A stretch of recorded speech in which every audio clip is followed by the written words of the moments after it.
And we are a podcast has no name. Cue the smooth jazz, man. No name. Oh. All right.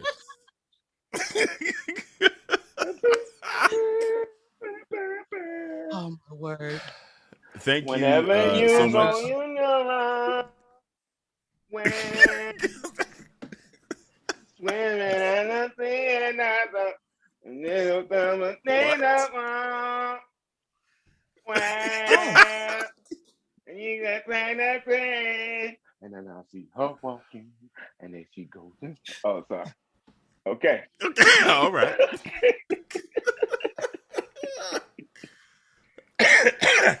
I really want you to meet my dad. I really do. Sitting by the doctor, the bay. No name, walking your way. Sitting by the dock of the bay, reviewing your movie. Hey.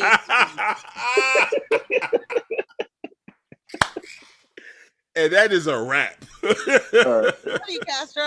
All right, y'all. All right, y'all. Later. Bye. White Walker perpetuated offenses are considered especially heinous. In Westeros, 4 dedicated friends investigate and discuss these vicious episodes as members of an elite squad known as A Podcast Has No Name. I'm Ambush. And I am Curly Castro. And I'm Morgan. And we are A Podcast Has No Name. And tonight we'll be talking about Judas and the Black Messiah. Damn, you got a fucking radio voice now. That's what's going on and shit? Wow. I was looking down and shit too.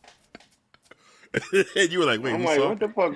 Is this the weather segment? And now we have report from downtown. Take it away, Jerry. Oh shit. This is what's been going on. This is what's been going on while I've been gone and shit. Motherfuckers getting radio voices and shit. Okay. I just wake up and get on my podcast, but apparently I'm missing a bunch of stuff. It's a step. You missing a radio voice. Not ready. Oh, wow. It's the mic. Okay, Mrs. Jones. Miss Jones. Miss Jones. You go right ahead, yo. You got this shit. And we're back. Like we never left, Castro. That is perfect. Before we get started, how familiar were you guys with this story before seeing the movie? Ambush, you first. I was, before seeing the movie, I thought I was pretty familiar with the story. I didn't realize the movie would have so much about Bill O'Neill. Like, I was unfamiliar with with that person. It's funny to call it a character. This is a real life story. I was unfamiliar with that person altogether. But, familiar with the work Fred Hampton was doing. Very familiar with how he was assassinated. So watching it all play out, I think I did forget about him going to prison. But yeah, fairly familiar, and really happy that a story that I never thought would reach the public view was on such a large platform. I can only imagine if we weren't in COVID with the cinematic release for this, how that would have felt. Yeah, for real. Castro?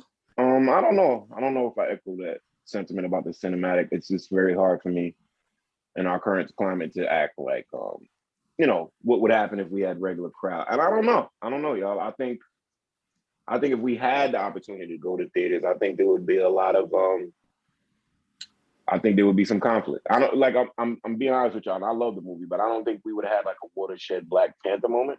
If y'all, I think we would have had something more akin to Birth of a Nation and Harriet Tubman moments, where people always, Birth of a Nation, they were sitting there waiting, tick, tick, tick. They're waiting for, okay, ready? The week of, all right, boom, right? And Harriet was just, it was semi poorly executed. People have their opinions about that. I just feel like how political everything is now, this was a perfect movie to have like a lot of blowback if it was out and we were getting up, going there in physical. It'd be, maybe a politician or two would have used it into their. Oh, you get what I'm saying? I think You're absolutely You get what I'm saying? right. To their benefit. Like I don't like that whole purity of the Black Panther and all that watching. I don't think like the same way the purity of like Obama getting elected, for all his faults and drone killings.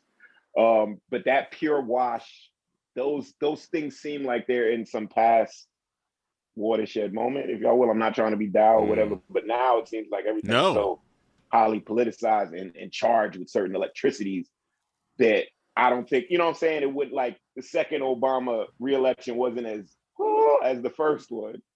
And then the next election, obviously, we're talking two elections since then, and everything's like more like, all right, bear with me. If something was looking like the abyss with the floating water, now it's like just hard water coming out your faucet. And it's not magical. It's not making your face. It's not making, oh, look, I saw Black Panther in me. No, man. We watching y'all. We got the Proud Boys outside. Like, can y'all don't think real life? Wow. You're I didn't think about absolutely that. right. And I didn't think about that because I'm so disconnected from going to a theater right now. But such a good point, because especially here, I don't know what it's really like with these particular groups elsewhere, but Portland is like a magnet to these right wing. And it's an outside looking in, because I can call Am any day of the week or call you and tell you, oh, from how they're telling us, is Portland on fire? I can call, seriously, I can call y'all every day. Right. Is Antifa, have they moved to the Southwest Quadrant because outside looking in? And then I have that problem with my girl. My girl, she goes to Florida frequently. That's where her family is. But everybody outside is like, oh my God, Florida's like this crazy hot spot and there are people dead. You know what I'm saying? So like the media is playing on a lot of our fears. But to answer for sure. But let me give the original answer. I just wanted to give that spiel. I'm pretty familiar with most Black Panther stories. Sometimes I don't always have the intricacies on hand. I did a lot of research in college and then, for certain projects and stuff. So I'm familiar about a lot of the outlines of certain stories.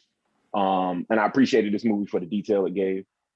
I knew about bitch ass Will O'Neill, but he was definitely an asterisk in how I knew, because to me, Will O'Neill was, and that's why I like how he's portrayed in the movie, because he was a caricature of like 15 members of each chapter. Okay, like people need to know towards the end when the Panther Party was falling apart, there was a idea. It was like, and it was like a myth, but it was a truth. And like people said, you didn't know who you were talking to at the end of the Panther. You didn't know if you were talking to a fellow Panther or an agent or somebody compromised. Right. Like you had no idea who your fellow Panther was. And that was pretty sad. So I'm glad that they showed it from this angle. I know people have some issues with it, but I think it was important to show the veracity of the government's extinction agenda. And but definitely the movie filled in a lot of detailed blanks. Gave me a full rounded view of Sister Deborah, now Queen Akua. Her new name is Akua, or is it she changed her name. Sorry, but it's Chairman Deborah Johnson. She changed her name. I think her name is like Queen Akua now. I'll double check. But yeah, I like that I got to learn more about her. But yeah. Yeah, I agree with that. I'm like y'all. I felt really pretty familiar with the story, and I knew, just like Castro, knew the name, knew what he did, but didn't really think about him beyond that, other than being upset, right? Like just how could you kind of thing. But I definitely, like, I wonder if, did you need to be familiar with this story to understand to the degree of historical accuracy that they gave us to understand it? You know what I mean? Because there are people that don't understand the government's agenda, past, present, they don't get it. And it sounds like a conspiracy theory to them.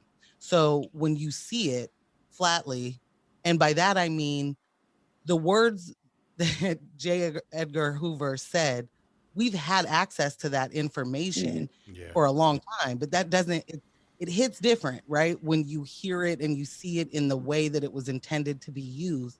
And in that, lecture style way of talking to all of these agents and just saying flatly, like, we got to get rid of this. This can't be something that's around. Does that hit for people that don't know the story? Well, I think it begins with what's your entry point in terms of like Black Panther history. A lot of people didn't do independent history. They would follow trends, whatever Spike Lee might be wearing. And also, and look, I love Mario, love his father even more, but Panther is very misleading in terms of like being an accurate portrayal, because I remember watching Panther. I'll tell you a little story, and they get a lot of little beats right. But I remember watching Panther and I got all hyped up, because I was like, oh, they're finally putting it in some movie form instead of these black and white grainy videos and stuff. Yeah, documentaries. And I remember my mind getting blown when I realized that Judge was an entirely fictional and made up character just for the movie. And so I'm like asking my mom, you know who Judge was? Like in the pit, was this a guy? What did he do? This street light and all this other stuff. And I'm like, this stuff is, and I think it was important. It was more important for me to be accurate with finding out about it in that, in the 90s through that movie medium than it was this fantastic. It's like a comic book story. Panther is like a comic book story. Yeah. It's done in that realm with the action and the sounds and the street light and then beating up people's moms in the street. And that's when the Panther Party started for me. And little Bobby and Eldridge Cleaver was there. And everybody's there. No matter, everybody's there, right? Then they go fight Kumo D. Kumo D comes over. You know what I'm saying? Like, so I remember like enjoying the movie, but I also remember when I was reading like the details about it. That Judge thing just blew me. I was like, wait a minute, it's not a real person? And so then it started making me like, all right, I need to actually go like research and not just let Hollywood. And Mario and all his, mad squabbles that nigga got. But in all his grace, he was very much being cinematic, which is fine. And maybe people needed it that way, but I needed more accurate detail. So yeah. But it definitely was a good start. You know what I'm saying? It was a start. I was a teenager, and it definitely put me on that path if I wasn't already some of the stuff that I know. So I'm gonna run the synopsis, and then I have a question. The synopsis from IMDb is: Bill O'Neill infiltrates the Black Panther Party for FBI agent Mitchell and J. Edgar Hoover. As party chairman, Fred Hampton ascends, falling for a fellow revolutionary en route. A battle wages for O'Neill's soul. I feel like I need to read that whole thing over, but question is, does that synopsis feel like what you watched? No. No, not necessarily. All right, let's ask this grander question. Whose story is this? Right. That's exactly why I'm asking this question, Castro, because to me, I understand that story is being told through William O'Neill, right? And it's not his story to me. That's not what I watched. That's curious. I didn't watch his story.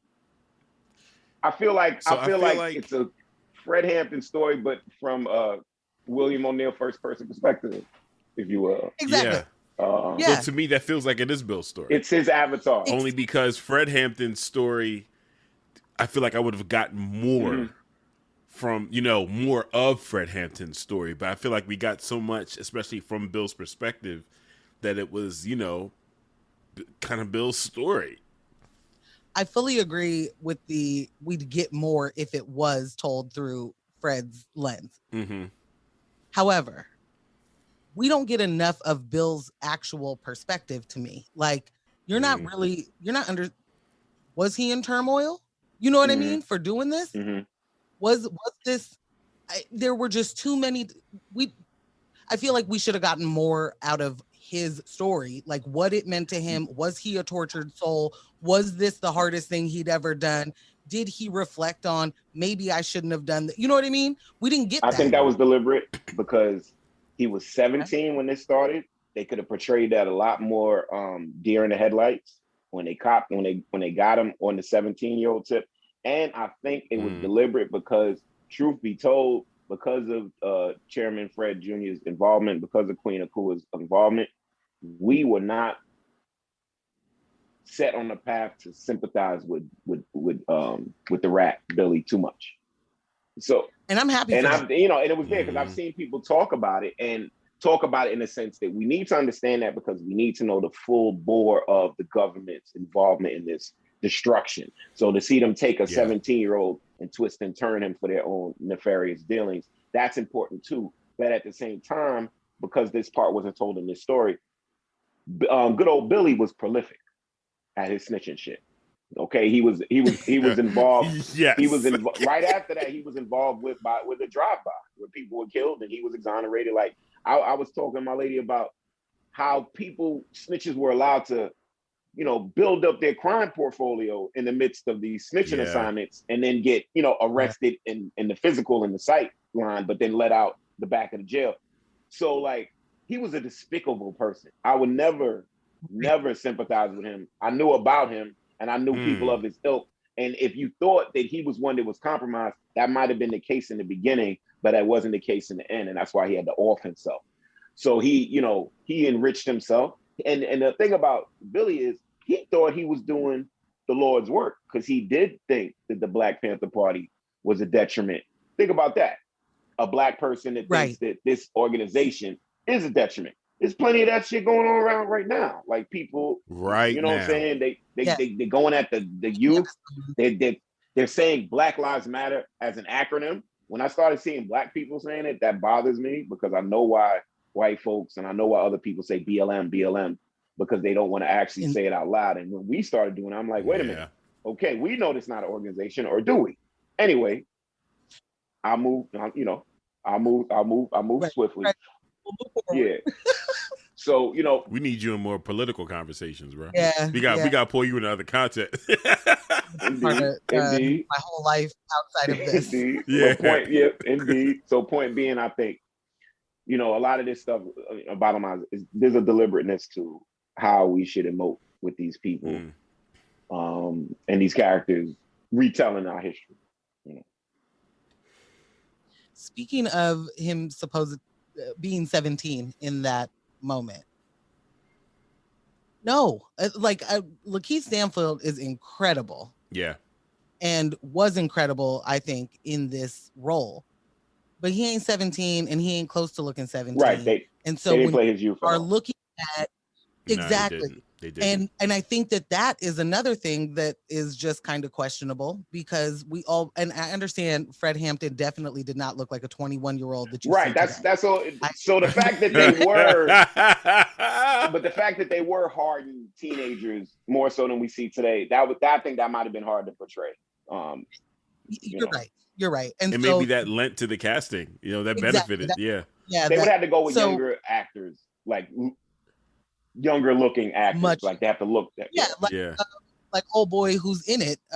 From Wu-Tang. Yeah, RZA. From Wu-Tang and from New Edition. Yeah. Yes. Yeah. Like and from Moonlight. Exactly. But they could easily be 17. Yeah. Either they one gotta of them. clean. Well, he cleans his face. When he cleans his face, that's when he has his little stubble. He looks a little older, but he definitely when he's clean, he definitely looks younger. But I think that's what I mean. Like they could do it. Yeah. But I think there is something there. Like I think you guys just made me realize there is something there. One, they definitely looked older then anyway. I just have such a problem with the fact that like white America looks at Black children as adults. Yeah. And so I'm like, are we doing that? Are we playing but Chairman Fred was a towering man at 21. Yes. He had height and girth. He was like Am, bigger than Am, you know what I'm saying? So if Am had that platform when we were all 21, would the age be blurred? Because I still look at him in past things like, God damn, like you did all of this. but obviously he was studying since he was 16. Like, forget school and whatever. Right. I don't know what high school he dropped out of, whatever. That was nothing. Because he, you know, even the scenes where he's teaching and all that stuff. So like, these were hardened. And also more, you're a little older like us. When me and Ann were younger, the young cats looked older. They would chisel. They had some facial hair. I remember there was a few of them. Some of them had some facial hair. Some of them look a little older. Not the women. Which allowed them to run with us men. on some real shit. The men. Yeah. So you would have a 4-year gap friend in the crew because he just was an older looking motherfucker. So if we were put through that gauntlet, I don't know, you know, with me and Andy out there, you know, like Malcolm on the corner with, I don't know, but you know what I'm saying? Right. I'm not one that look older. I never looked older, so I don't know what that's like or how people react to that. I always look younger. So, but I, you know. Right. Okay, so I kind of jumped the shark. I'm sorry. I moved us into a direction without on accident. But let's get into the characters really quick and these performances because holy moly donuts, right? Yeah, man. So Daniel Kaluuya as Chairman Fred Hampton. Good going, bloke. Great job. Yo, that accent? Oh, but I knew that. We knew that from Black Mirror days. So, but this is another little accent. This is some Chicago Midwestern. But I'm saying there's the it's in there. Like, I don't know. They have this advantage. When I realized that Nicole Kidman had the English accent, I said, wait a minute, they practice to talk like us? And then there's a way. And they explain it to you. They say, oh yeah, do this in the lower register. You know how their voice coaches teach them. We're sitting there like, what are you talking about? We have words like can't. Like, we don't even understand that shit, right? And then I seen her and I said, oh, this is a dialect. And then so when I seen, like, first of all, we all know what's coming next week. I know this is a Judas and Black Messiah, but we talking about the Black Messiah? What's coming back next week? We all, come on. Yes, come on. What's happening outside my window? Y'all in the Northwest. We have a snowstorm out here. So there's snowfall outside. Oh. So, and then, okay. All right. Franklin Saint, the best, not one of the best character on television today. Wow. The best. Is this the new Wire? I keep hearing it's not so much comparing it to the show. It's this kid and the other kids. He's English. This is the best character on television right now, Franklin Saint. Period. And this cat, my man, I think his name Damon. Oh Lord have mercy. But again, it's another English cat. They're both English? Yeah, but this is English 60s, 70s California lingo, cuz. Like it, yes. You know, what it do, cuz. And then you're like, it's like, yeah, when I came here and I started applying, oh man, you killing me, dog. You killing me, kid. But anybody, you know, all the listeners, take a gander. This is one of the greatest shows out, and it's one of the greatest characters. But again, these Englishmen, they have this advantage of our American dialects because they learned with their vocal coaches to do roles and shit like that. Right, and American entertainment is just so pervasive, right? Like it's everywhere. So they're watching the same movies we're watching and then emulating it. And they're able to have double careers because they can go in their strict English. Wow. Yes, in their English bubble and talk as English as they want, and then come over here and do our roles. And their humor is very different. Very, very different. The way they run their series, they're not even called shows, they're called series. It's very different. 6-episode seasons. It's very different over there. They have a whole different, the same with like Bollywood or any other regional, but because they're able to, okay, you got like 16 American dialects, I can do 12. Send me, tell their agent, get me those roles, all right? You know what I'm saying?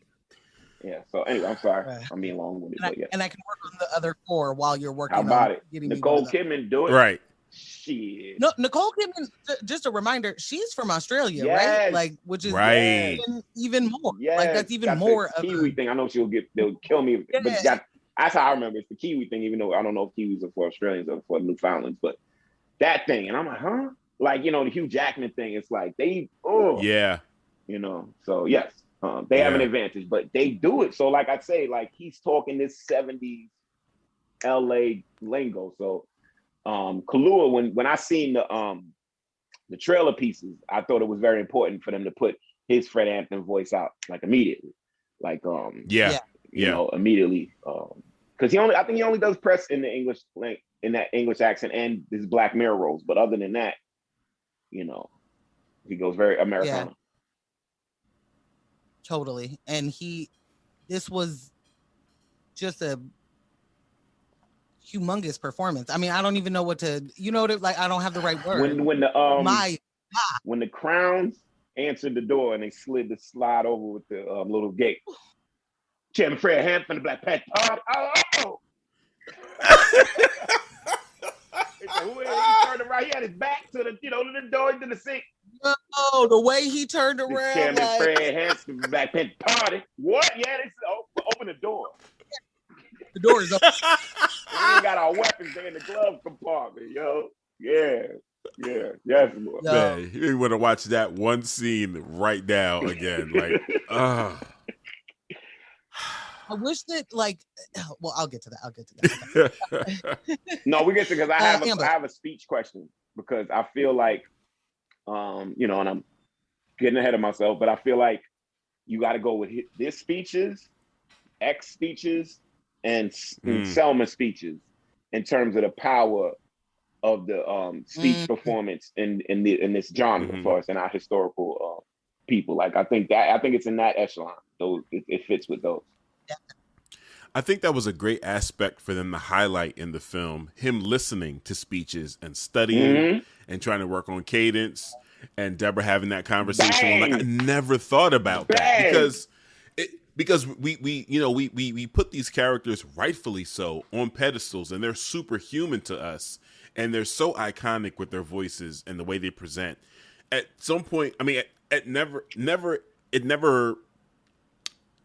occurred to me that this wasn't them just naturally speaking, and this is just, like, I'm just freestyling, going off the top, and this is, intention to the cadence. I'm like, that's just MLK's flow. That's my man's flow. What you mean? Right. That's just how he talks. Right. You killed the revolution, but you killed the revolution. You can't kill the revolution. You can't kill the revolution. And you can kill one person, but you can't kill the people. Oh, I was in there screaming in my living room and shit. A lot of people, damn it. Yeah, shit. Like, I mean. Right. But that was that, and that was one of his most personal, powerful speeches. The whole, you can't. I'm not gonna. When he said, I ain't gonna die slipping on the ice now. I ain't gonna die. What you like having a hard time? Telling me to clear my throat. Like, he was like, that is a famous thing. Like, I don't think I'm gonna die like normally, slipping outside or get hit by a car. I'm gonna die for the people. And Deborah hit him. You can die for the people because you don't have another person growing inside you. You dumbass revolutionary. Yeah, she is. I'm gonna wait it out to talk about exactly that. Fingers crossed that Afro can get on, because I had a reaction in that moment watching that. And I just wonder, if this is going to be a gendered response.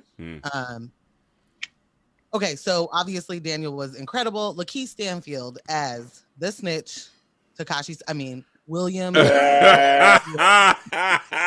Takashi Sullivan. Billy. Why do you think I kept calling him Billy? Ain't that one of the rap songs? Billy? Yeah, that's one of his songs. So admittedly, Lakeith went to therapy after the role. I heard about that. He said he had to. I mean, I'm going to play this for us really quick. Yeah. Because I have this little, I saw this interview, or not really an interview, but Daniel and Lakeith were talking about their experience on the show. And I'll play this for you guys real quick. Stories at this time. So I was really moved by it, and I was like, oh yeah, I can't wait to play Fred. Obviously, that's who you're thinking about me for, right? And I had never heard of William O'Neill. So then I looked him up, and I was like, oh damn, I kind of look like this dude. And I had to realize and wrestle with my own morals and try and figure out a way to sort of situate myself in this character and find the humanity and truth in him. And it took me a long time to do. I mean, even when we was on set, I was still feeling like, damn, am I even doing the right thing by playing this person? You're looking at Wow.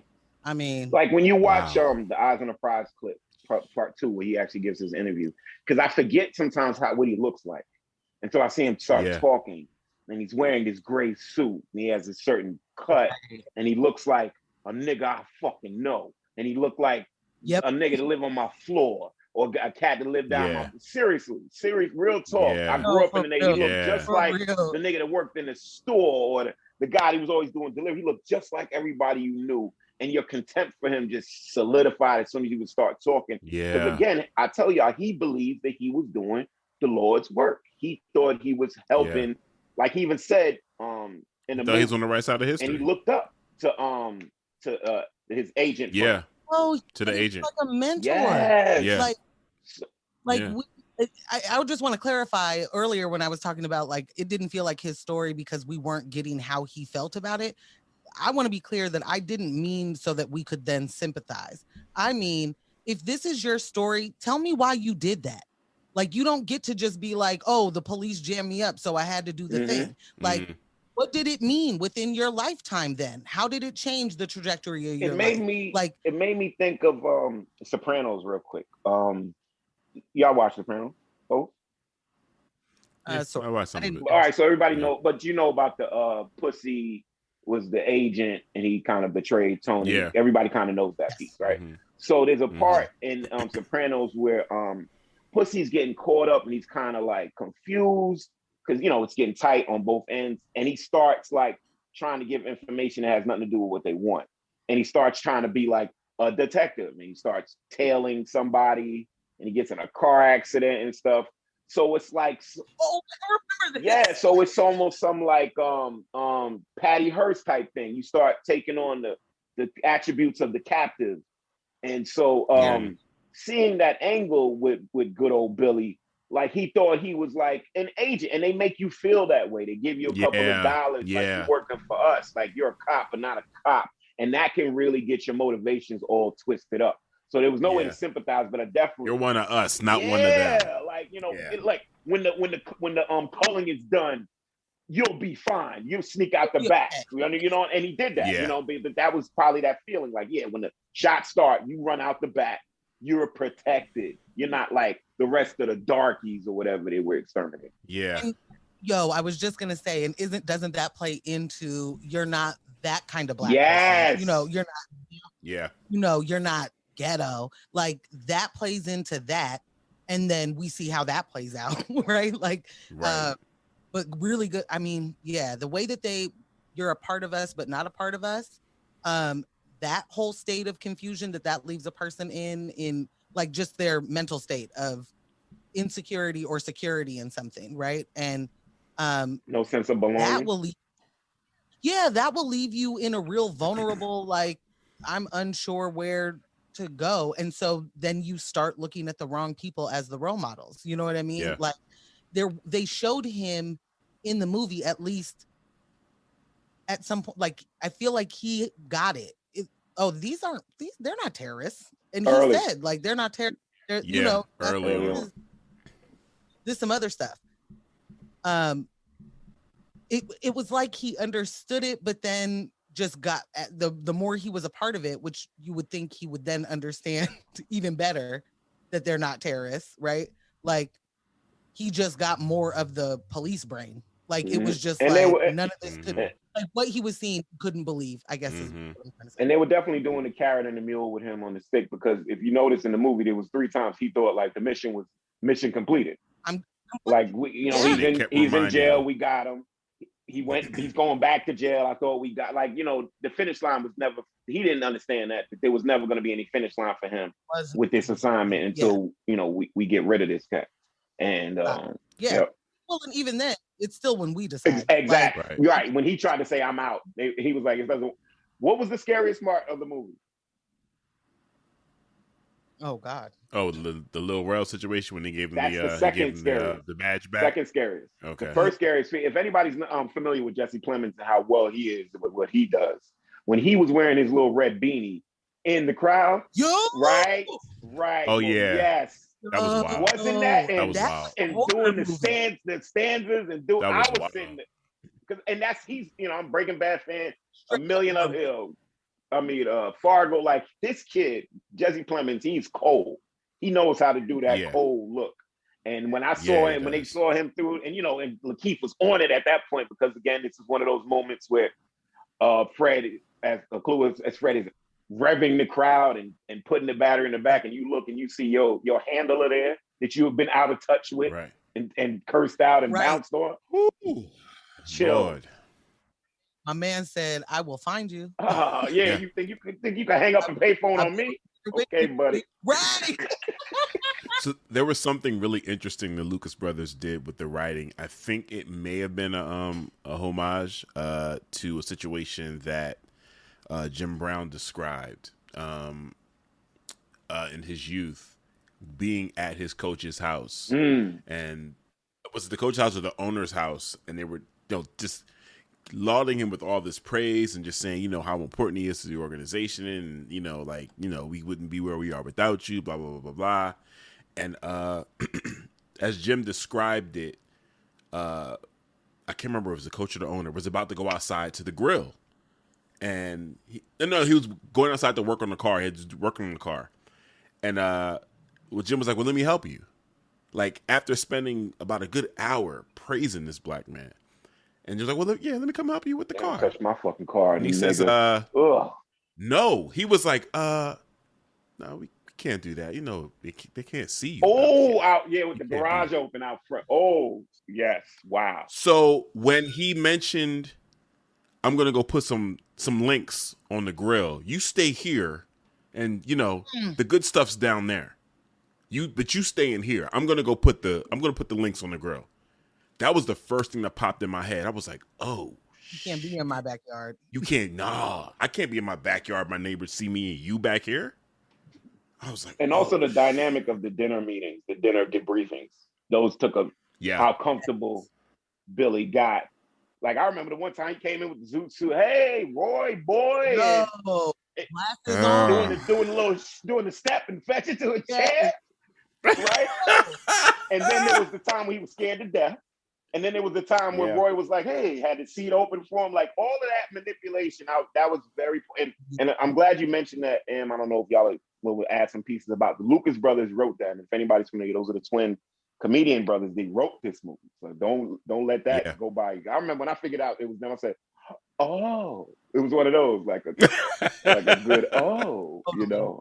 yeah.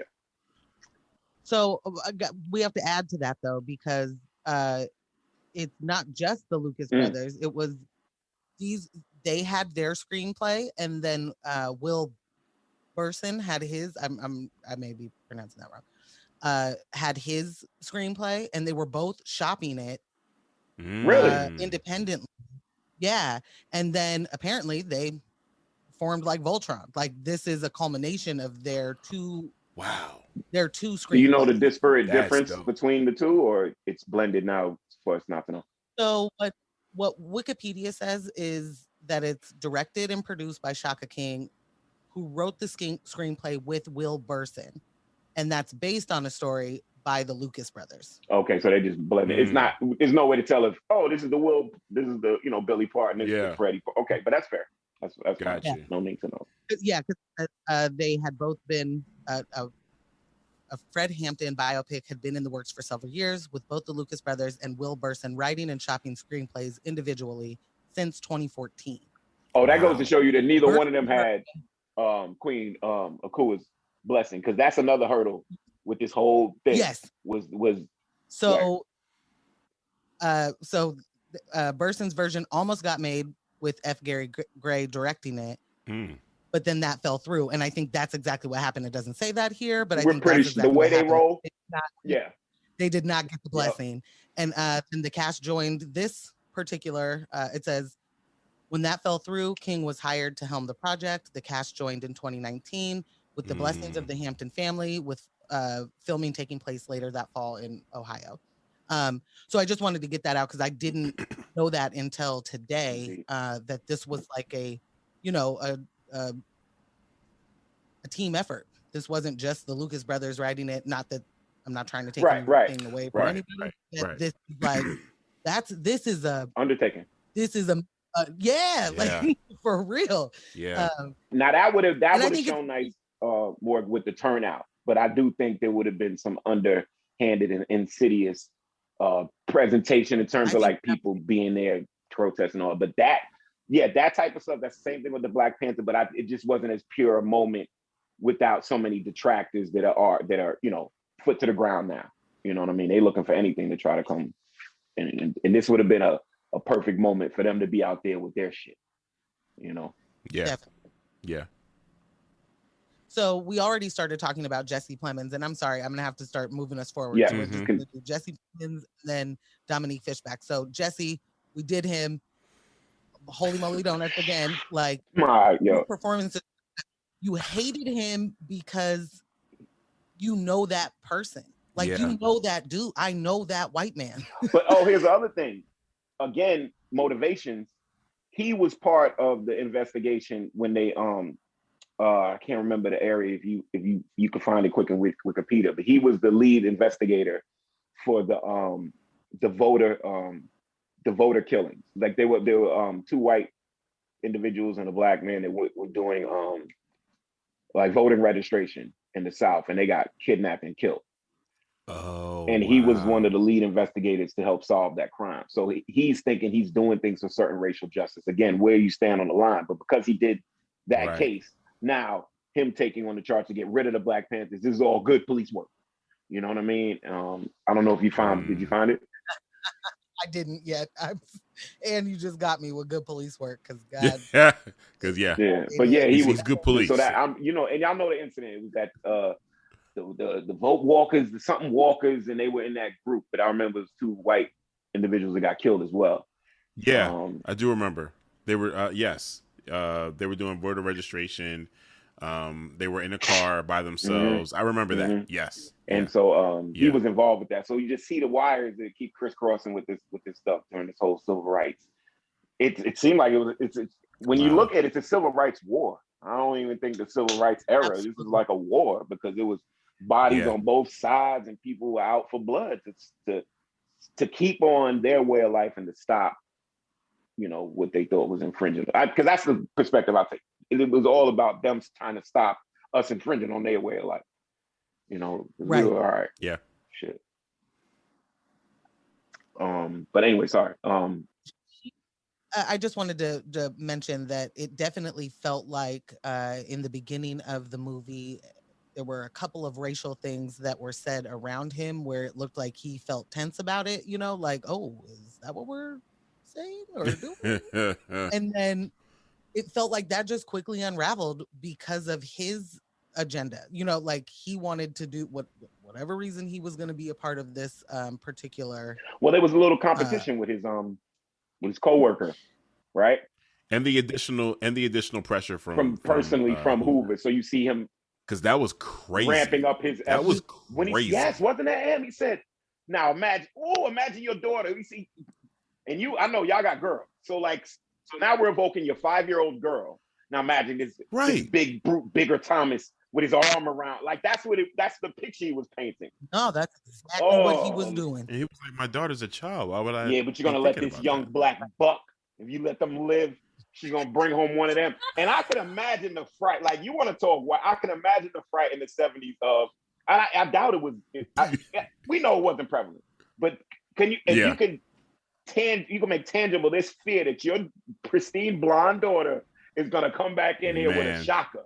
Not just a Brad, this a little darker and wears glasses. No, this is gonna be a shocker who storms capitals and who goes to Cal Berkeley, even though he lives in the East Coast.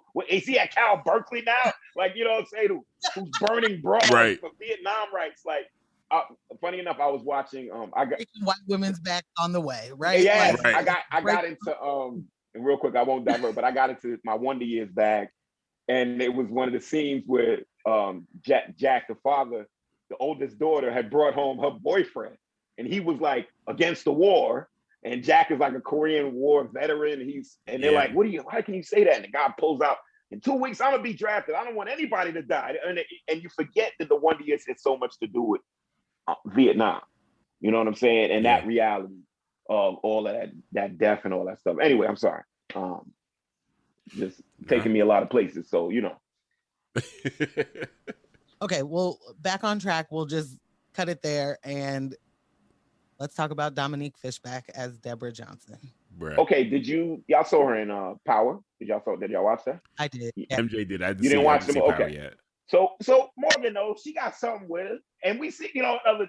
Yes. But I liked her playing that younger character, even though she's really not that young, and holding it down. So when I saw her in this playing, growing up a bit, I loved that. And bear with me, Morgan, if I say something wrong, you can digitally smack me. But I loved a nice, regular Afro-looking black woman of even skin tone, not too dazzling, not wearing chiffon, not some performer from that time, like somebody in the mix, right, in the struggle, right next to every time they arrest them, she's screaming at the cop. You know what I'm saying? I really appreciated seeing that. Her and the other female lead, I think what her name was, Deborah, with the shot. Oh yeah, she was a problem. I know her name wasn't Deborah. Brenda. I think it was a Brenda. I think it was Brenda. Yo, she is a standout. The lie detector test. She said, hot wire the car. Hot wire the car then, nigga. Okay. And the amount of passivity that she had for that he was able to. She was mad. Like, yo, Mark, she was mad. She was mad. Yo, that whole energy was like, oh, so you came straight home? Right. Get it right. Get your story straight. Get it right, dog. You better start. I need to hear them gears clicking. I need to hear the gears clicking in your head while you get this story straight. Because my man back here with the menace coming over the seat. Ain't that the menace coming over the back seat? So what did you say? Yeah. And where were you? And how was it? And what movie was playing? Yeah. Dog, when she put that leg up and said, "Comrade, take the blade from my boot," I said, "Oh my God, this is not going to go well." I don't know what's happening. Yeah, he was supposed to die right there. He was supposed to die right there. He most certainly knew that he was not a cop. I love his nervous laugh. Like, we're gonna go back to Lakeith right this second because in his throat. Oh, what do you mean? Whoa. You see what I did? Like, he would, out of that, all of that anxiety, he would just get like extra cocky all of a sudden. And it's like, I'm gonna pick up a Stone Cold Fox with the car busted. I got my man to replace the steering column. What you think? Right? Like, come on. What's wrong with you? I'm losing it. There's water filling in my lungs right now. I'm drowning. I'm about to black out. But I'm going to smile till I go. About to black out. Smile till I go. I'm losing consciousness, but I'm smiling. He was grinning till the devil comes. Yo, for real. We'll get back to Sister Deborah. Yes, indeed. Because my word, like, unbelievable.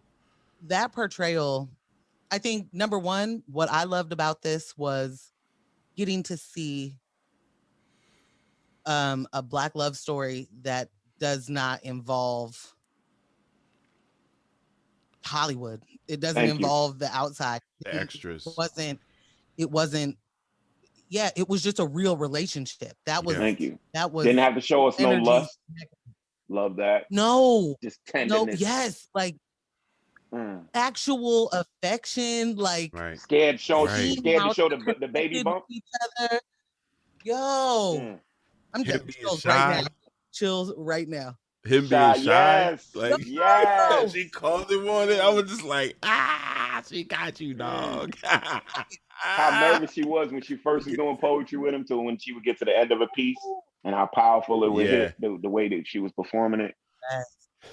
Yeah, I love when they portray how the Panther Party was, and it was filled to the brim with strong Black women running this shit. Because if you remember, we were being harassed, so a lot of the men were in and out of jail. Don't even mix that part. So who was left running the show?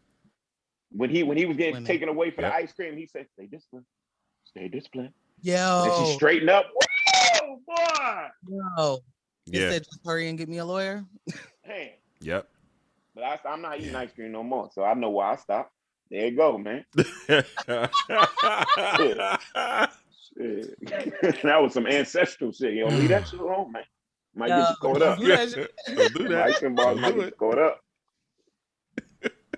She definitely just gave such a her energy, her performance was such a powerful, quiet energy that you just from the rip knew like this is somebody. You know what I mean? Like, I don't know. She spoke life right into that man, and their relationship looks so reciprocal.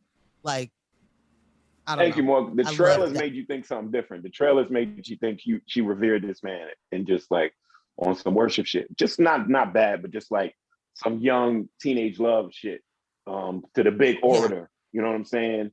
And it wasn't like that. And again, I'm jumping around, but the same way that people would revere Elijah Muhammad in the movie X, but he would take advantage of that. Yeah. Fred didn't. And they showed, you know what I'm saying? And the love was even killed. I agree with you.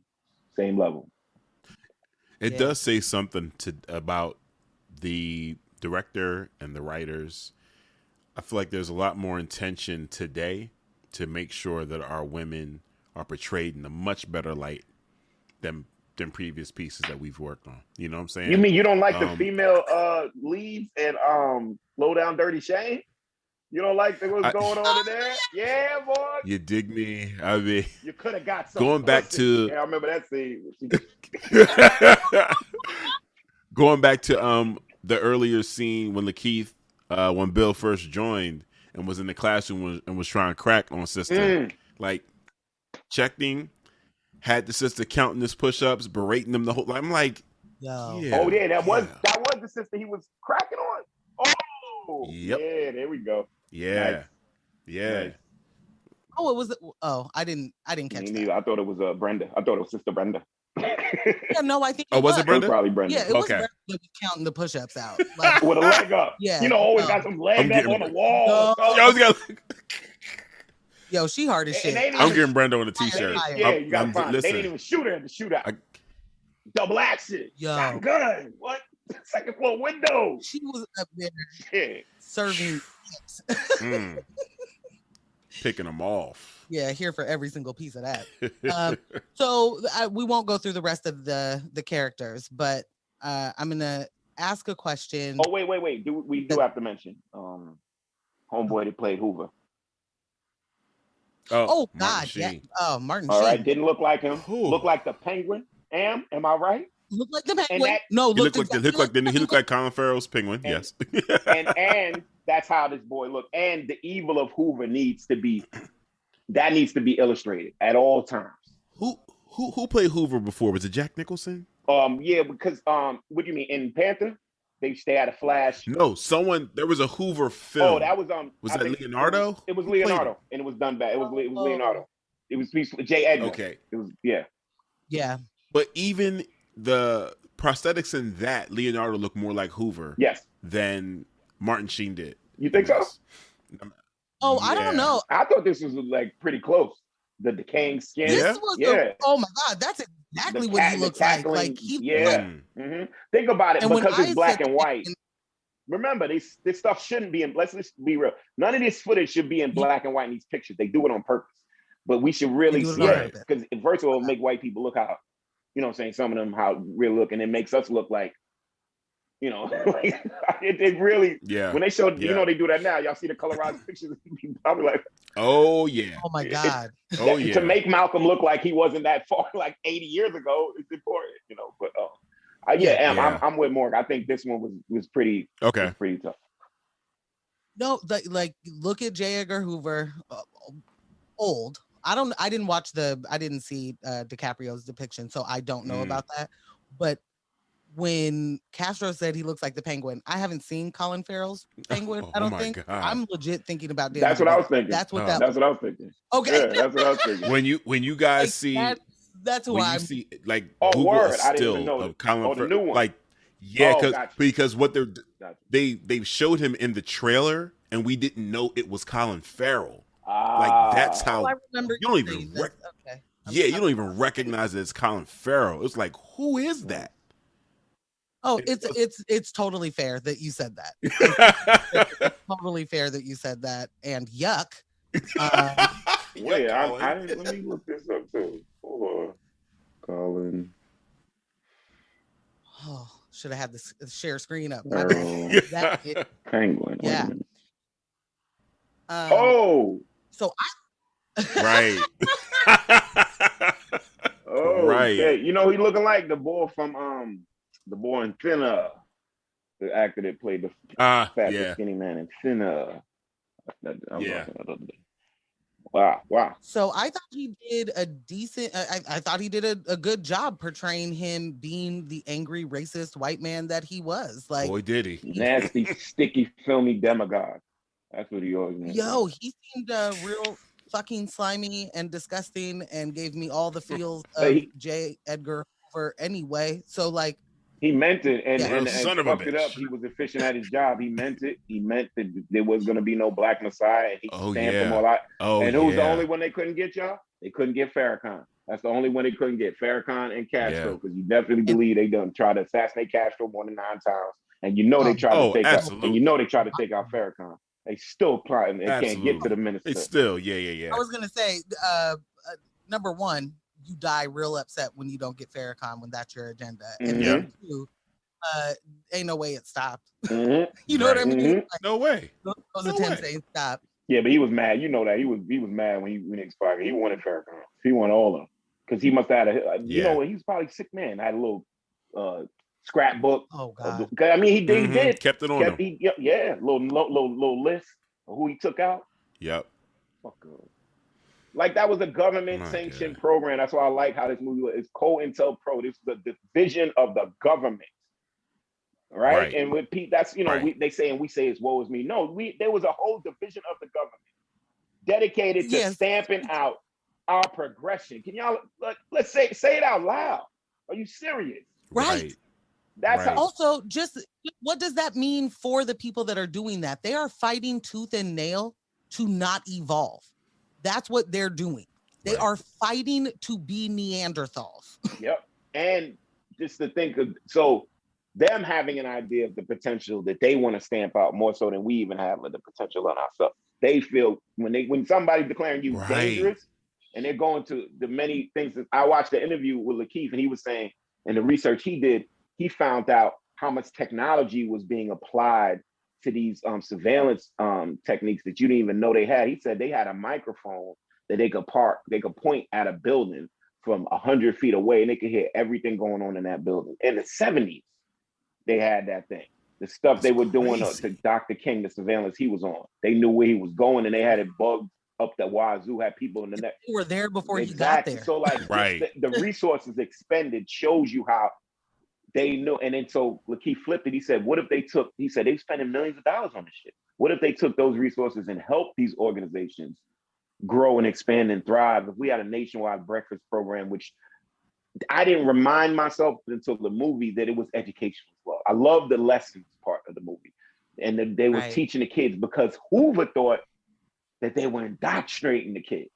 And he thought the breakfast program was deadly because you're getting the kids young and teaching them this 10-point thing and teaching them. That stuff was like blowing me away when I was connecting those dots. You know? I mean, I just cannot get over. Like, imagine being so obsessed that you're upset that children are eating breakfast. Like, that's really, it boils down. And we're still having these conversations today. Yep. You know? Yeah. Fucking Rush Limbaugh and his whole, you know, like. Ding dong, the witch is dead. Boom. Yeah, anyway, it's just so relevant. It kills me. What did he die of? Fourth stage karma? Yeah, that's what that is. That's what that is. Fourth stage racism. Stage 4 karma, brother. Okay. Okay, so I'm gonna ask a question. I feel terrible going past. I can't do it. Lil Rel, real quick. Man. I mean, church fan. Man. Where's my church fan? I need to be cooled down. I was. Woo! Oh, damn. My man said, "Oh, y'all need a Chicago pimp." Damn, you Is this what we've been waiting for all this time from Lil Rel? We didn't know we needed this. But I thought he would have just played the background on some Spike Lee shit. Like I didn't even think he was gonna come into the scene because he had his little lines and Shorty, and I thought that would have been it. And that would have been cool, like Lil Rel. Oh, y'all seen Rel at the end? Like I thought it was just like that. But damn, you go. Woo, I'm hot. No. Yeah, he played that so smooth. It was ill. I'm like, listen, are you more pimp or cop? What is happening here? I don't understand. And one in the same. Listen. And he was like, you know what? I got the wrong person, and just kept dipping. And it really added to the panic of that scene for Bill. And I'm gonna tell you the truth.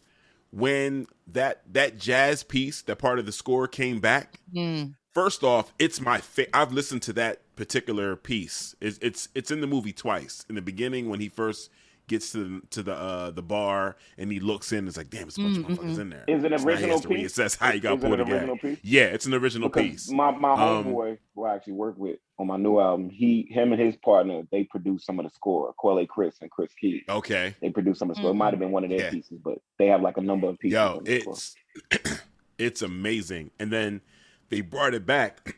They brought it back at that scene when he gives him the badge back. I was like, oh, show me a badge. Show me something. Here's your badge, sucker. Your same little. Ooh, I got my blood went cold. Here's a badge. You want a badge? Bruh. Here's a badge for you. Oh my goodness. His little cheap ass from the start brought me full circle on. Yo. Oh my goodness. Now, first of all, for the record, for the record, Bill O'Neill he never admitted to poisoning Chairman Fred. But that barbiturate was found in Fred's system and he was unresponsive. He didn't wake up amongst all those gunshots and stuff. She couldn't wake him up. So something did go down, but that's something he denied. But just to close out my analysis of Rel, God bless the casting director.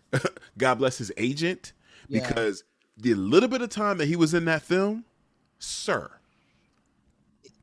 put that on the resume. Okay. Like, that's his that was highlight. Put that on. Impactful. That's on the real. You know, like you don't. That's you on don't the forget reel. that There's scene. an important article in there, Mark. I want you to check this article out. It's real important. You need to read that. Read that article. He goes right into his next casting request. Did you see me in Judas? Oh, you didn't see that? I can do this. I'll pull it up. You know, go to the YouTube clip. It's not that long. He just start throwing badges at people. He just keep extra badges on them. And, you know. Hey, yo. Remember me? You want some authority documentation? You need to see a shield or something. You want to know why I'm here? This is why I'm here. This badge. That's why I'm here. Woo, that was a chill. And he just drove off. And it left Lakeith there in that paranoia 360 camera. I don't know if they went around him, but you know that move they do when the camera spins around them and stuff. Yeah. And you're like, oh yeah. But I was feeling that. Next thing you know, he's over there with the Michael J. Fox Parkinson's trying to give Fred something to drink. Sorry. Yo. Bruh. My man, like I seriously, when he did that, I was like, you couldn't have just taken one more minute to breathe? Like you couldn't have just... You can hear him swallowing. You're like he's bumping. You know that when you're nervous, he's bumping into people at the party and he's like having a super reaction. Like, hey, you all right, brother? He's having a whole panic attack. Are you all right? You don't know what I'm about. Is everybody who ain't grabbing all right? the wall? He's got to get his bearings every time. Are you all right, brother? You want some water? It's like sit down, have the water before you go talk to Chairman Fred about more. Before I forget, I want to give a nod to the brother that played. Oh man, I forgot his name. Brother Jake Winter. Oh, and his whole Algie Smith. and the way his whole thing broke down from them killing the boy, because Jake Winters, that's a real shootout that actually happened. Him shooting the cop in the face, I won't say I don't know if that happened, but that he did die that way. And then supposedly he wasn't by himself. Right, there was another Panther there, and them naming the medical center again. Yeah, it was what Fred said in the movie. We need to have his name. Yeah. More associated, and you do that when you name a medical center in the neighborhood, you start thinking of it as a healing place as opposed to, Yes. And the brother that played Bobby Rush killed that shit. Yeah, he was killing it. I was like, definitely. He's from The Wire, right? Woo! He's from The Wire. He was young as hell in The Wire. Yes, he was one of Chris and them henchmen. He was rolling with Chris and them crew. Just one of the shooters. Yep. Why can't I don't have his name in front of me. Sorry. But yeah, he was. Man. There was not a weak performance Thank at all. you. Like every single person. And that's why I feel bad going past people. Like everybody was incredible. Yeah. And then who's the other gentleman that lost his life with Chairman Fred? Mark Clark? No, Mark Clark. It's his name. Yeah. It is Mark Clark. Okay. That young brother came in at the end, gave his little spiel, and I was like, "Oh man, you about to die." I remember just like, I thought you was at the movie the whole time. No, you just came visiting. I started feeling horrible. It's like, because I knew it was about to happen. I was like, "Oh man, you about to die." Like you the one. But then they had the other brother there, the other snitch. He was real too. That was a real dude. Definitely. Yeah. And that other snitch really died that way. And that they really did that to somebody that they found was on the other end. I'm mad at all of us because Brenda's name is Judy. Is Judy? Did we say Judy? It's Judy. What was the first name we said? We said Brenda. No, first I thought her name was Deborah too. And then it was all the way wrong. So rest in peace, Sister Brenda. Did. Right, we did watch the movie. We did, John. We seen it. We seen it. We did see that, John. Okay, so I'm going to ask you a question that may seem like the end, but it's not. How did you feel when the credits started rolling? Oh my God!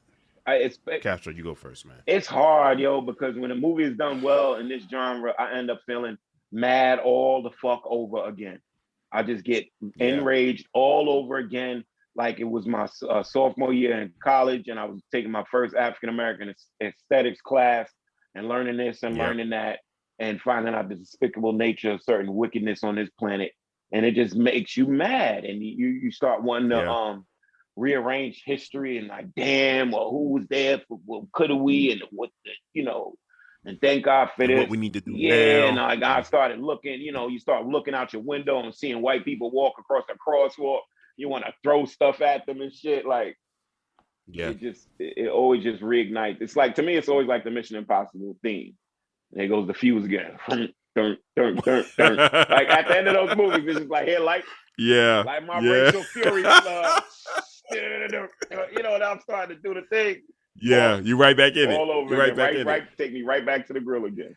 You know what? That's a very spot on comparison, because you're right. At the end of those movies, it brings you down. It gives you calm and resolution, and then boom, boom, boom. You're like, you start loading up your little racial gun. Yeah. So for me, I end up going to a damn dissertation at the end of the film. We're going to tell you. I felt really good about the way they portrayed the story. I was really proud to have that story told.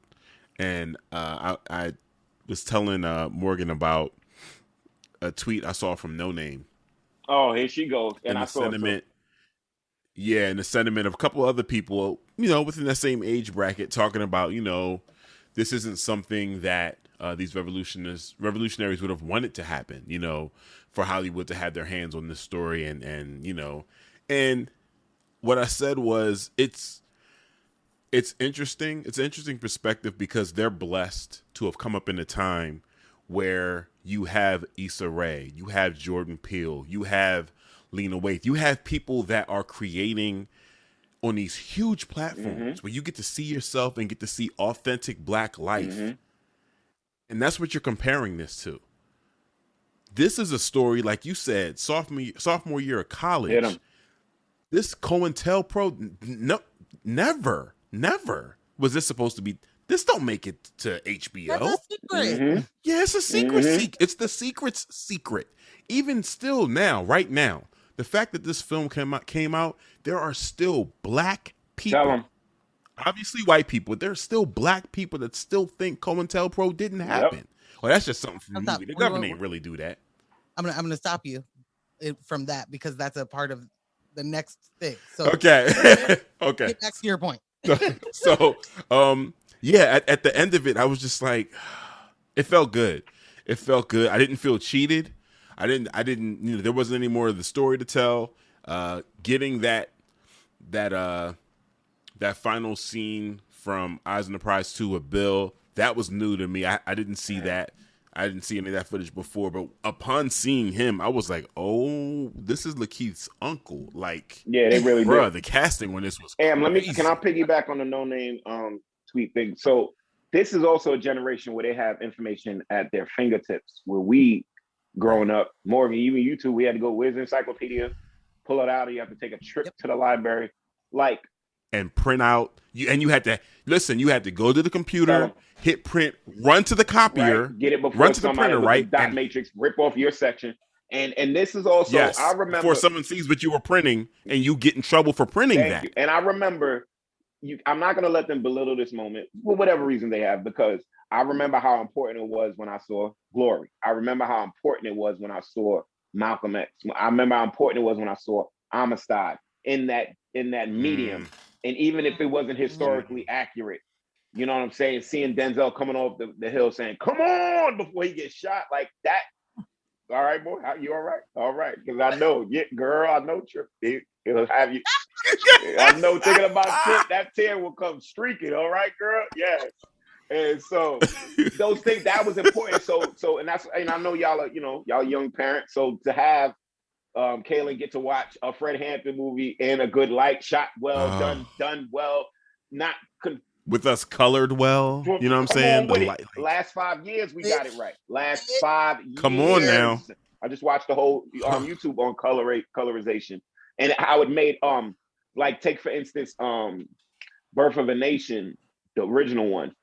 When they took the saturation out, it makes the white features pop, but it makes the black people darker, and then they use that in Black Hawk Down. So it looks like an army of like just darker people against the bright soldiers wearing green. Y'all didn't even notice that, right? You can't even tell the features of the impending like hordes. Remember, it just looks like a rush of black people with weapons because they desaturated it so it blends in. You don't really see our noses and under our eyes. You don't see our features. Yes, you just see like shadowy movements, and it makes you more sympathetic to the soldiers encumbered, even though they were trying to occupy. But yeah. So for me, after the movie was over, I had this immediate, like you said, Am, just like felt good, felt happy that was out, that there's that story being told and the way that it was told. And then immediately I was just, I hate the government. Like there's just, I can't get over that. I can't get over just how much energy and resources and time these people have spent to simply make our lives harder every single day. Yeah. And that's just like well, since you're still here, I'm going to make your life hard. You know what I mean? Like, you don't want to leave. Couldn't eradicate. We did, like, it just, I can't get past it. And it really, like, it changes, my ability to, like, how much am I going to be able to rewatch it? Just because this isn't fake, like, and when you're used to being the, like, one of a couple people in the room that know the story, and then you're explaining the story, like, this is the kind of thing where you don't have to do that anymore, and you can say, here are the things that you can do to find this out for yourself, right? Like, and I'm super happy for that, but I'm also like, it's hard to pace yourself with that much access to information. We were more paced when we were growing up. I can only read one book at a time, right. Yeah. So, I guess it puts me in this place of, like, I can't, it feels like it's insurmountable still. What has changed? What is different? Why? You know what I mean? Like that's still happening. It's happening to us right now in our face. Shit, it's just making me drink. Yeah, activists. You're right. Activists are still disappearing. Yes. Oh yeah. They went black hole on them. That first round that y'all was telling me to unmark. Oh, those people are you know where they at? They're in they took them to Abu Dhabi. They have that's a weird Abu Ghraib. That's a weird space where like no laws allowed. Like they still got people, Taliban people, with no charges and no. There's no court date, no litigation. We got you, and that's it. And you're here in a hole, and they still got them. And so they just I think they added some. One of the protesters I've heard they got 10 years. They're not gonna keep them in. They're gonna send them over there, like where it's like law. How we have a place that's like law? I know devoid of complete law. Yeah, people can't see my hand movements, but it's like it's negated of law in this area. But we run it. Yeah, you know. Right. So our policy is then the law. Right. And all human rights. No Geneva Convention rules apply. Not at all. Not even close. When you have drowning them with waterboard, we had to be smacked on our hand. Don't waterboard them people. Stop. What? Yo. War crime. What's that? War crime. Who this? Electrodes to your nipples. Who's this? Electrodes to the nipples. Who's this? That's you. This you? This you know what this is? This is one of those electrodes to the nipple. This you? This you, government? This you. We're humane and we're God-fearing America. Stop it. Yeah, no. So that's where I immediately go, and I get into that realm of like, is this what I can't even ask the question. Like, is everything what matters? Like, it is worth it though, Morgan. It is worth it because I know it. I mean, it's incremental. Let's be real, but it is like when we really sit down. I know. I roll my eyes. Yeah, I go to people. Yeah, there's been progress. Okay, but yes, there's but your needle ain't moving fast enough, fam. And when I can already, like I said, when you're used to being the person that one of the people that knows the story in the room, like. More people need to know this story already. That already frustrates me. It already frustrates me that there are so many people that are like, the U.S. government would never do anything like that. Like, that's in 2021. They're saying that. They're purposely not learning. Fighting tooth and nail not to evolve. Chairman Fred Jr. had a good quote. I was watching an interview with him and Lakeith and the curator of this. And he said, this movie was important to show. I'm forgetting the first part. I wish I had it. But it's to what you're saying, more. This movie goes to important to show that it's not what did he say? It's not the government didn't stand by while drugs got into the community. The government brought drugs into the community. Okay. The government, you know what I'm saying? The government didn't keep an eye out on people threatening these black leaders. The government threatened the black leaders. You know what I'm saying? And sanction their murders. Like, so this puts more of a face to that spooky deep throat. Like, that's real. Like, I tell Zilla this all the time. Just because I'm paranoid doesn't mean I'm wrong. And I think this is one of the movies that lends that. Just because we're scared to death doesn't mean we're overreacting. And slavery was 500 years ago. Like, no, colorize the pictures. Like, that's my next movement. Colorize the pictures. So people can stop thinking. Castro, I'm 1000% with you. It's not ancient history here. It's not pyramids and people pulling law. Colorize the pictures, Right. I keep screaming to the world like my dad was 19 during the civil rights era. Like, not that long ago. And he's 75 today. Like, and not a feeble, can't move, like up and moving, talking, telling you his story. 75 at 20, this was happening to him. Like, we think that it's hundreds of years ago. It simply isn't. And colorize the pictures. I like to remind people. I like to remind people all the time when it's like, tell us about yourself and what'd you grow up in, and what high school, interracial dating outlawed. Tell them. 94. 94. Chester's The greatest person moment. you're talking to. Chester's greatest moments.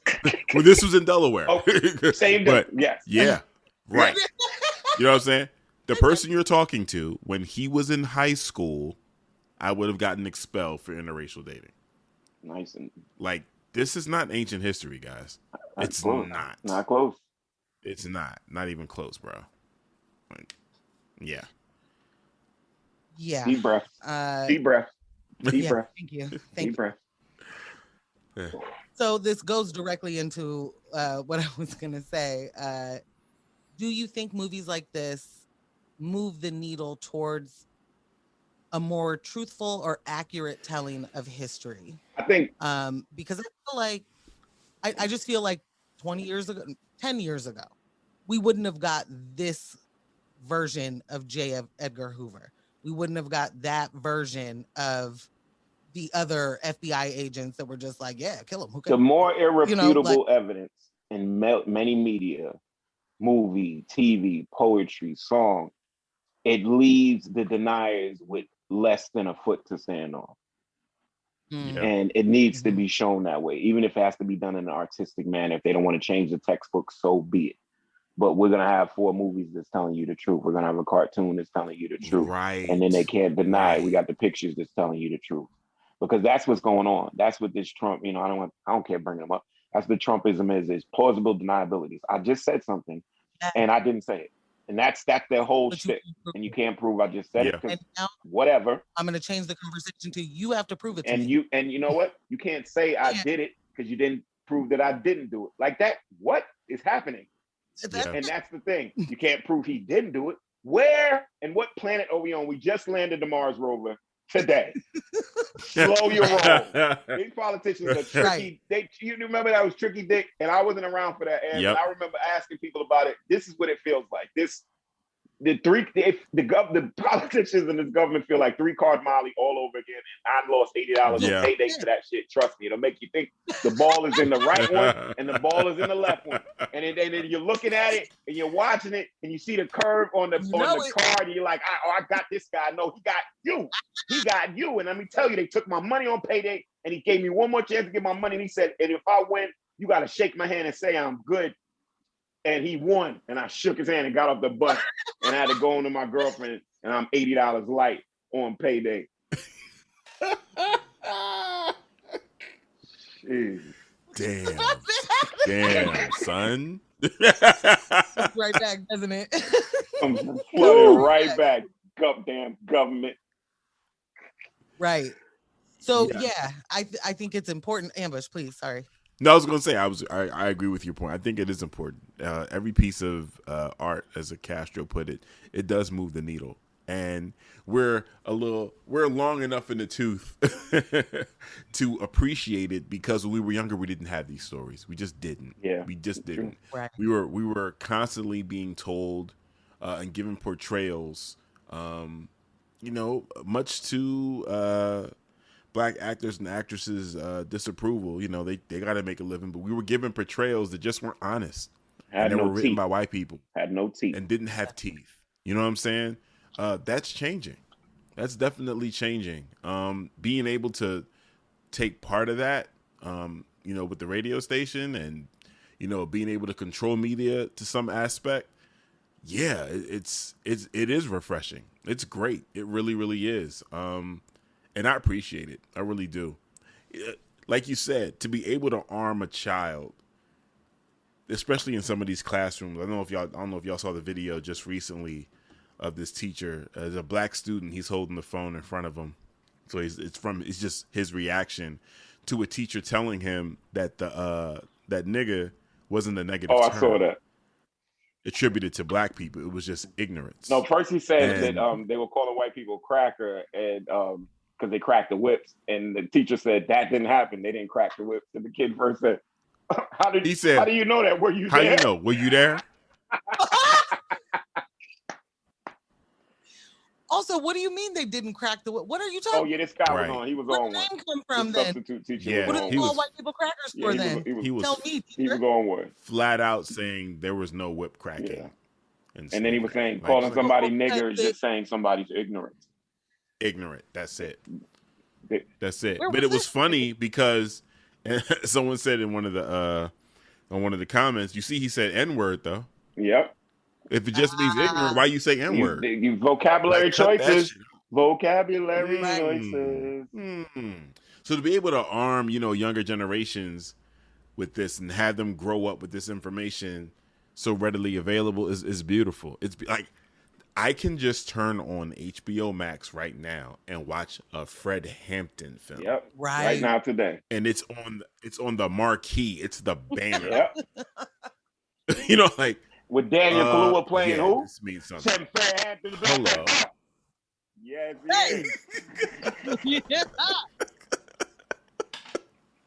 Yeah. This moves the needle. I think I just enjoyed how much they would talk about him in third person right in front of him. Chairman Fred? Chairman? Right. Chairman? You all right, Chairman? I love it, man. I wonder if white people will take, I wonder if they'll take from this that if they didn't know about J. Edgar Hoover before, like we know he's the devil, or devil's the wrong word, but no, that's an insidiously evil person. But look how long it takes them to come around on Giuliani. It sound like religious, and I don't mean to do that. But look how long it's taking them to come around on Giuliani. Giuliani, oh my God, and Cuomo. Giuliani's one of those the greatest trick the devil ever pulled, because people don't realize is before 9/11, everybody hated him.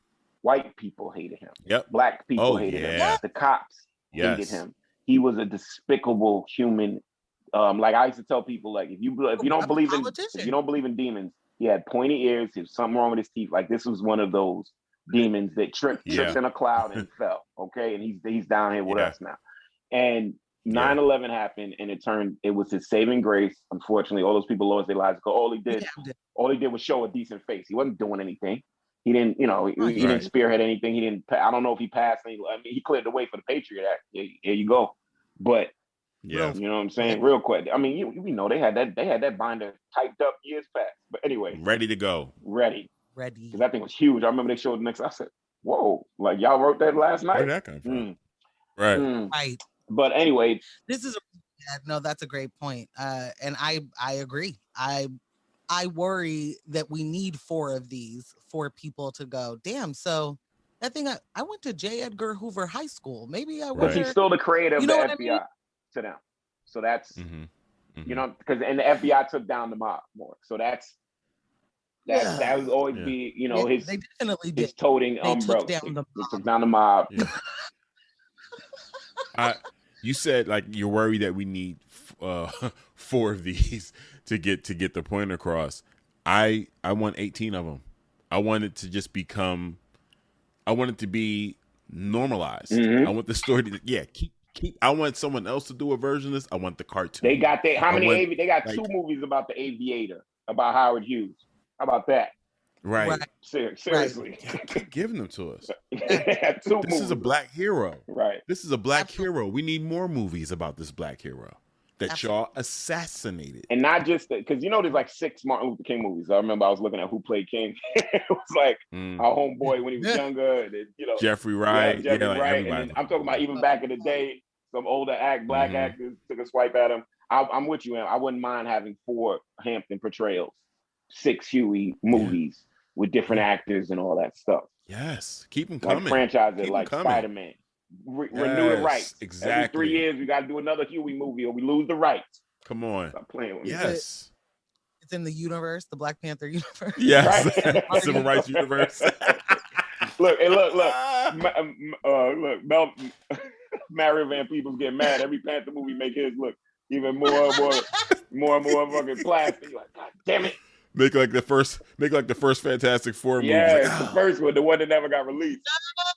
Look at all rubber and shit, all these little judge figurines in Mario Van Peebles' garage. These shits never sell my fucking army jacket, Judge.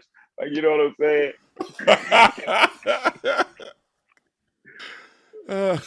Okay, so this is sort of the same, not the same, but I don't know why I'm doing this. Anyway, so the Black Panthers were directly addressing the fallout of systemic racism, white supremacy, disaster capitalism, and classism, which doesn't just affect Black people, right? And they were addressing that with socialism and mutual aid. Mm-hmm. What do you think or hope or want this movie to mean to non-Black people to today? Yes, you first. You with your hand. I'm glad because I outright forgot. And I'm glad they showed this angle. They showed the power that they saw in Chairman Fred by his Rainbow Coalition, which I absolutely forgot that he enacted. And in the sense that I knew that they were recruiting gangs. And my imagination is like, oh my God, what the Bloods and the Crips got with the Black Panthers back then. But to show that the Young Patriots, the white group, went with them, that the Young Lords, I forgot about that. And that's what really probably had Hoover's panties truly in a bunch. And if anybody wants to know, that's where the term comes from. It was Hoover, his panties, he used to wear panties and they used to be twisted up when he would get mad. So that's where the term panties in a bunch comes from. And so by showing that, oh my goodness, we can't even divide and conquer like we normally do with these cats. And there's way more of them than us. We were totally outnumbered in that effort. And you know what I'm saying? If he could make the impoverished whites feel that like the cops beat up on your ass too. And that's a big thing we have of our division is they make today's media and political right, they make poor white people feel like they're with them and they don't give a damn about them.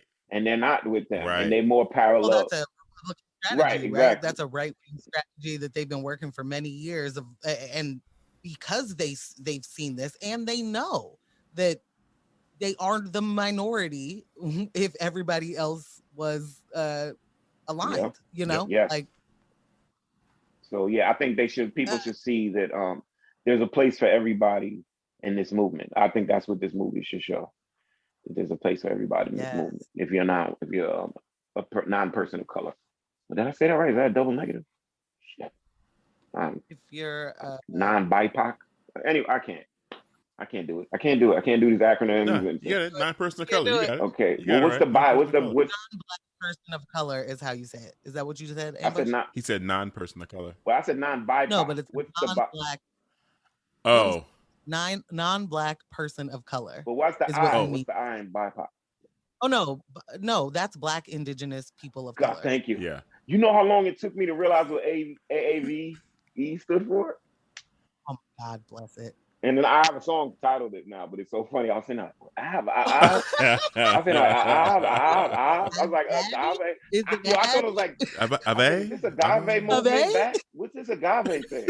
I'm not putting that shit in my fucking tea. Fuck y'all. Like, okay, but not the movement. The movement. Mm-mm. Okay, Ambush. What's your hope? What do you think they will take from this? What do you? That's two different questions. So I'll stick with what do you hope that non-Black people take away from this, and the relevancy of today? You know, what does it? I hope that non-Black people will understand the government's intentional or organized effort to destroy us. When we're talking about wanting to make sure we didn't have leadership, you wanted to make sure that the Black community didn't have anyone to help them out from under the boot that you had us under. You didn't want us to be led out of that. Absolutely not. So that's what I hope that non-people of color would understand. Just that. Just that, because then I think that will begin to open their eyes and add some legitimacy to what we've been saying over and over and over and over and over again. You know, do I think it'll have that impact? I don't. Only because it shouldn't take. I don't believe in the power of this one particular film to move the needle for people that they've been given everything they need right now. You know what I'm saying? They have all the information if you honestly want to understand the plight of African Americans here, It's all out here. It's in our music. It's in our clothing. It's in our films. It's in our books. It's on your internet. But you're making a choice to dodge that conversation and meet us and go do yoga. But that's why I brought up Birth of a Nation when we started. The sabotage is in effect, right? You know what I'm saying? Like, that movie was like, wow, like it was taken out by its legs. I don't know who they coordinated with when they brought up the allegations that were years old, back up. And yes, my man had the answer for it, but okay, like the week before. And so like the when I'm saying the sabotage is in effect, even when we have a curry of favor, like there was some swelling going on with that.